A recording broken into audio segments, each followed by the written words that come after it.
During a busy morning in London, writer Dan Wolfe meets a beautiful American woman after she is hit by a car, not used to the direction of traffic in England. On their walk back from the hospital, they stop by Postman's Park. Dan asks her name, which she gives as Alice Ayres. They soon become lovers. A year later, Dan has written a novel based on Alice's life. While being photographed to publicize it, he flirts with the American photographer Anna Cameron. They share a kiss before Alice arrives. While she uses the bathroom, Dan tries to persuade Anna to have an affair with him, but their conversation is cut short by Alice's return. Alice then asks Anna if she can have her portrait taken as well. Anna agrees, and Alice asks Dan to leave them alone during the photo shoot. While being photographed, she reveals to Anna that she overheard them, and she is photographed while crying. Alice doesn't tell Dan what she heard, and their relationship continues, but Dan spends a year brooding over his interest in Anna. Another year later, Dan enters a cybersex chat room and converses with Larry Gray, a British dermatologist. With Anna still on his mind, Dan pretends to be her and invites Larry to meet at the aquarium, where Anna told Dan she often went. Larry goes to the rendezvous, where he by chance meets Anna and learns that he is the victim of a prank. Anna tells Larry that Anne was most likely to blame for the setup. Soon, Anna and Larry become a couple. 4 months later at Anna's photo exhibition, Larry meets Alice, whom he recognizes from the photograph of her in tears, which is being exhibited. Larry knows that Alice and Dan are a couple from talking to Anna.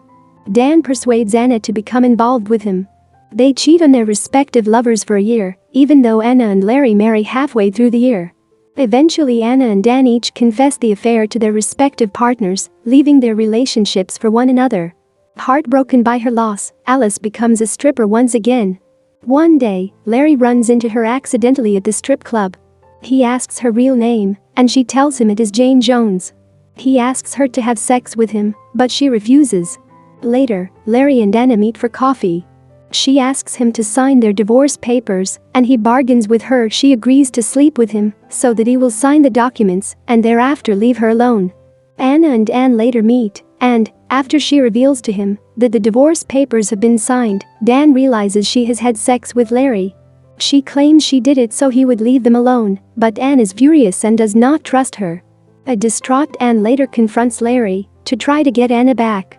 Larry tells him Anna never filed the signed divorce papers and suggests that he return to Alice. Alice takes Dan back, and they plan a visit to the United States for a vacation. While in a hotel room at Gatwick Airport celebrating being back together, they talk about the way they met. After bringing up Larry, Dan asks her whether she had sex with him. She initially denies it, but a short while later, she says she doesn't love him anymore and that she did sleep with Larry. Dan forgives her, but Alice insists that it's over and tells him to leave. The argument culminates in Dan slapping Alice. At the conclusion of the film, Larry and Anna are together, and Alice returns to New York City alone.